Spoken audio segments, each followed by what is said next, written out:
Kodakara saint Joseph ദേവാലയത്തിൽ മദ്യവിരുദ്ധ ഞായർ ആചരിച്ചു. കൊടകര സെന്റ് ജോസഫ് ഫൊറോന ചർച്ചിൽ മദ്യലഹരി വിരുദ്ധ ഞായർ ദിനാചരണം വിപുലമായ പരിപാടികളോടെ ആചരിച്ചു. ഞായറാഴ്ച വൈകിട്ട് 5:30 ദിവ്യബലിയിൽ ഫൊറോന വികാരി റവറന്റ് ഫാദർ ജെയ്സൺ കരിപ്പായി മുഖ്യ കാർമ്മികത്വം വഹിച്ചു. കുർബാന മധ്യേ KCBC കമ്മീഷൻ പുറത്തിറക്കിയ മദ്യലഹരി വിരുദ്ധ സർക്കുലർ വായിച്ചു. മദ്യലഹരി വിരുദ്ധ സമിതി അംഗങ്ങളുടെയും വിമുക്തി നേടിയവരുടെയും കാഴ്ച സമർപ്പണം, 5 വർഷമോ അതിലധികമോ മദ്യമോ മറ്റ് ലഹരി വസ്തുക്കളോ ഉപയോഗിക്കാത്ത വ്യക്തികളെ ആദരിക്കൽ, ലഹരി വിരുദ്ധ പോസ്റ്റർ മത്സരത്തിലെ വിജയികൾക്ക് സമ്മാനദാനം നടത്തുകയും ചെയ്തു. KCBC മദ്യലഹരി വിരുദ്ധ സമിതിയുടെ ആഭിമുഖ്യത്തിൽ മദ്യലഹരി വിരുദ്ധ ജാഗ്രതാ സദസ്സ് നടന്നു. ഫൊറോന വികാരി ഫാദർ ജെയ്സൺ കരിപ്പായി ഉദ്ഘാടനം ചെയ്തു.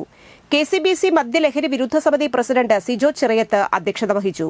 KCBC മദ്യലഹരി വിരുദ്ധ സമിതി സംസ്ഥാന secretary Anthonikutty Chethalan, secretary Vinoy Mangalan, assistant വികാരി father Lindo Karakkat, mother superior sister Jyothis, നടത്തുകൈക്കാരൻ ജോസ് മാത്യു ഊക്കൻ, കേന്ദ്രസമിതി പ്രസിഡന്റ് പ്രിൻസ് ചിറ്റാട്ടുകര, KCBC മദ്യലഹരി വിരുദ്ധ സമിതി രൂപതാ പ്രതിനിധി ലില്ലി ജോസഫ് എന്നിവർ സംസാരിച്ചു.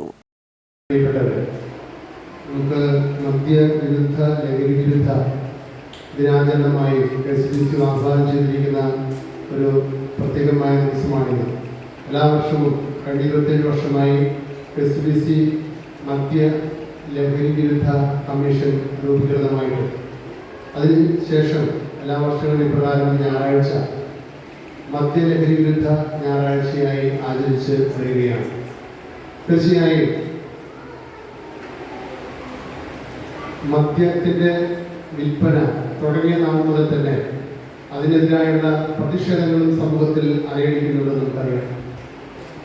ഇന്ത്യയിലെ തന്നെ ആദ്യത്തെ മദ്യവിരുദ്ധ പ്രവർത്തകൻ മഹാത്മാഗാന്ധിജിയാണ്.